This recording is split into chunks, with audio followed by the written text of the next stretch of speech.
Hey Anna, this is Maeva and this is my textual rhetorical analysis presentation.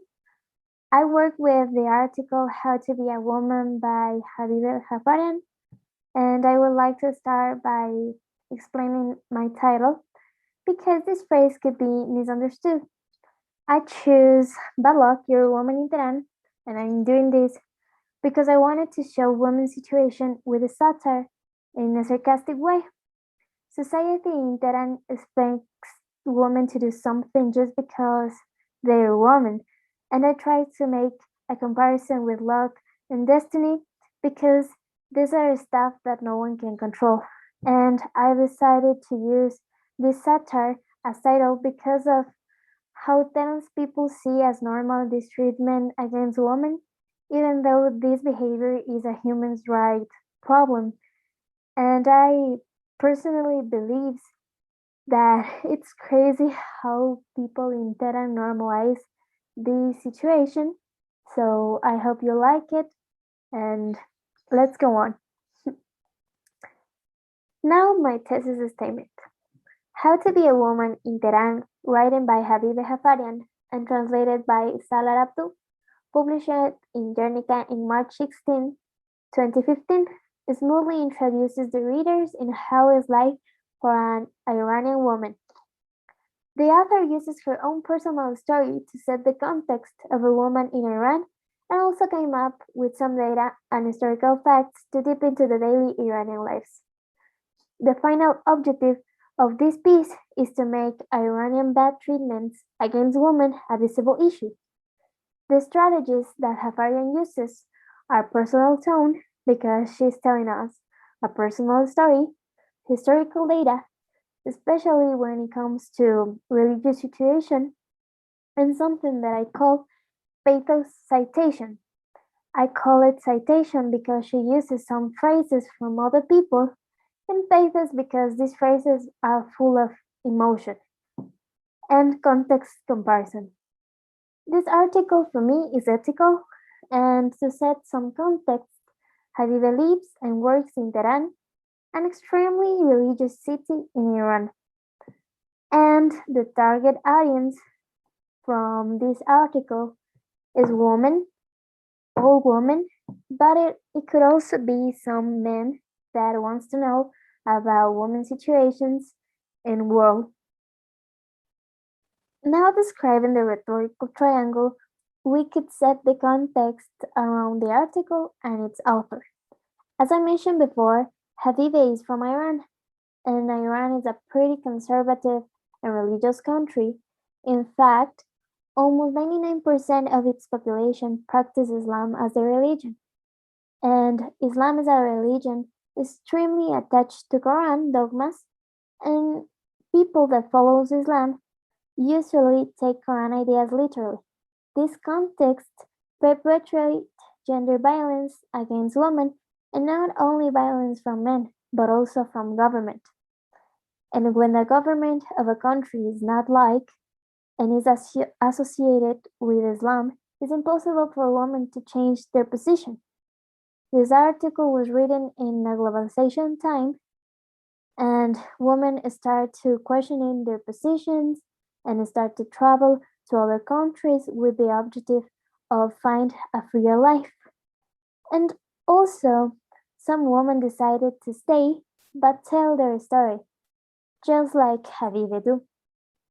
The target audience of this text for me are women between the ages of 18 and 60 years old because I think probably women in this range of age have lived some violent situation.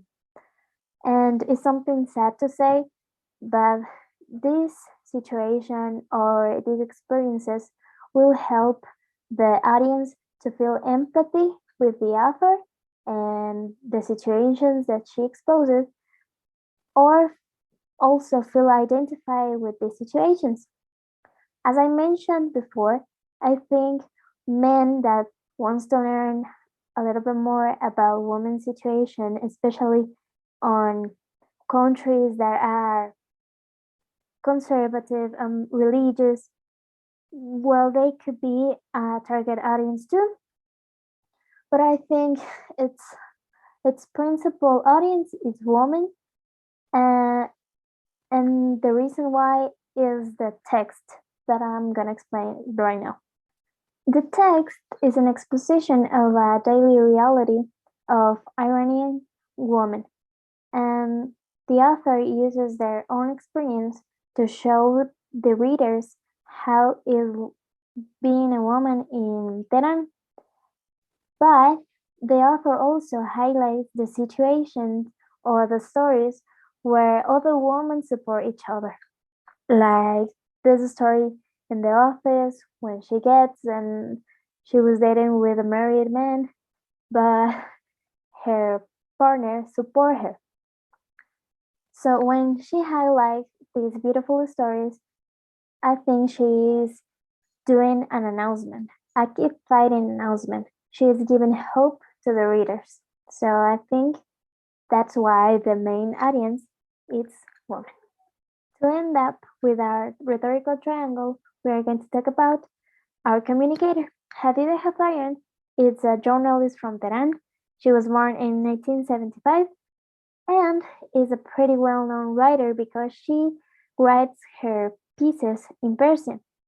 She have write a lot of pieces that have won some awards, and she describes herself as a pretty strong woman. Now we're going to see some strategies that the author uses in her text. I think the most important in the first one is personal tone. This is a pathos strategy. When she is telling us her story, she is being vulnerable, she's being emotional, and also in the text she shows a little bit of anger. When she tells us her story, she is not only exposing herself, but she is exposing a reality from all women in Tehran. And when she is telling us her story, she is being like friendly with the reader because she is treating us like we're friends. So I think this is the most important strategy because when the text is personal, people take it better. People feel empathy and people take the idea a little bit easier. The second strategy I want to mention is historical data. This is a ethos strategy. As we can see in the example, the author used this strategy to give the reader some context, especially when it comes to religion. In this piece of text that we see, we can notice that Hafarian used the historical data to set some story of the religion in Iran. These contexts give the reader an idea of why people in Iran is so violent. And I'm not talking of physical violence, but gender violence and this problem with human rights. This is the third strategy and is a pathos strategy, what I call pathos citation. This is my favorite strategy because she cites some phrases, some very emotional phrases from people that live this reality with her. And this is an example. I feel for you. This is a phrase that her father told her because she was like pretty different from other women. She wanted to make a difference. So these phrases are like in a line alone. This I think this gives the piece a lot of power and I don't know. This is my favorite strategy because I think it makes the article stronger and I think it's a pretty beautiful strategy to mention something that someone tell you that someone that loves you tell you. This is the last strategy and is a locus strategy. This is context comparison. The author it's comparing her life, her experience with the woman that goes away. I don't think this strategy is the best one because when she said she's stronger because she stays in Iran, it's like making the other woman that decided to go away and live a better life are weak. And maybe this could be a little bit wrong because we need to be strong to just give up everything and start a new life. I think this strategy is not the best one, but I think in some way she's saying that to really make a change, you need to change the country, the population where you are from. So, yeah, this is the last strategy. As an outside source, I have this pretty cool article, A Running Woman in Gender Relation in Los Angeles. I think this article complements the How to Be a Woman article because this is a vision from a woman that go away from Iran and start a new life in another country. It talks about the trouble that Iranian women have with the new society and how they need to deconstruct their own behavior against another woman.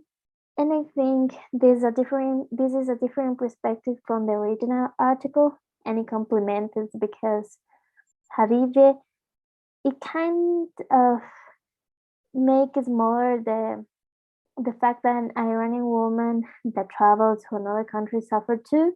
So I think this is a pretty nice article. Okay, this is the end of my presentation. These work cited are the works that I used for my analysis.